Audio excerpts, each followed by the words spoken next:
শারীরিক প্রতিবন্ধী ব্যক্তিদের ব্যাটারি চালিত অটো গাড়ির বৈধতা আইন বাস্তবায়ন ও ৪ দফা দাবি নিয়ে ঢাকা প্রেস ক্লাবের সামনে এক মানববন্ধনের আয়োজন করেন শারীরিক প্রতিবন্ধী অটোরিকশা চালকগণ।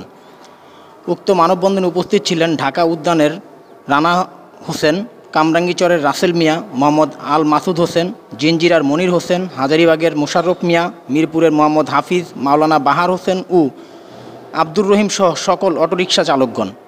এ সময় তারা ৪ দফা দাবিতে বলেন, শারীরিক প্রতিবন্ধী ব্যক্তিদের জন্য অটোরিকশা ব্যাটারি চালিত গাড়ি চলাচল করার আইন করা সহ আরও বলেন,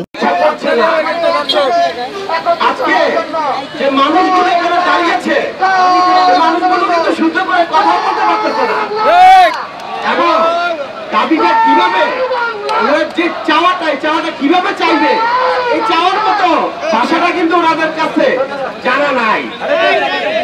আজকে আমি শুধু একটি কথা বলবো, আপনারা যে যেখানে আছেন, যেভাবে আছেন, শুধু একটা বারের জন্য এই মানুষগুলো দিকে তাকাও, দেখেন এই মানুষগুলো কি চায়।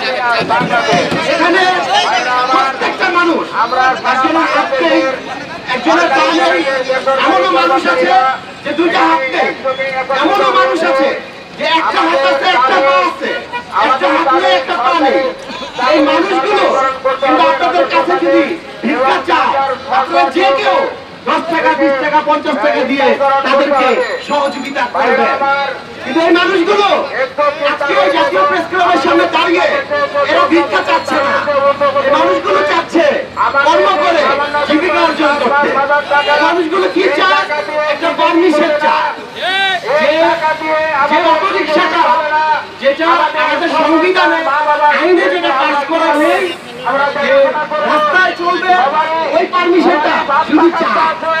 আজকে আমি একটা কথা একটু আগে বলেছি, আমি এখনো বলছি, আমাদের বাংলাদেশের সংবিধান কখনো মানুষ তৈরি করতে পারে না, এই মানুষই প্রয়োজনে সংবিধান তৈরি করে।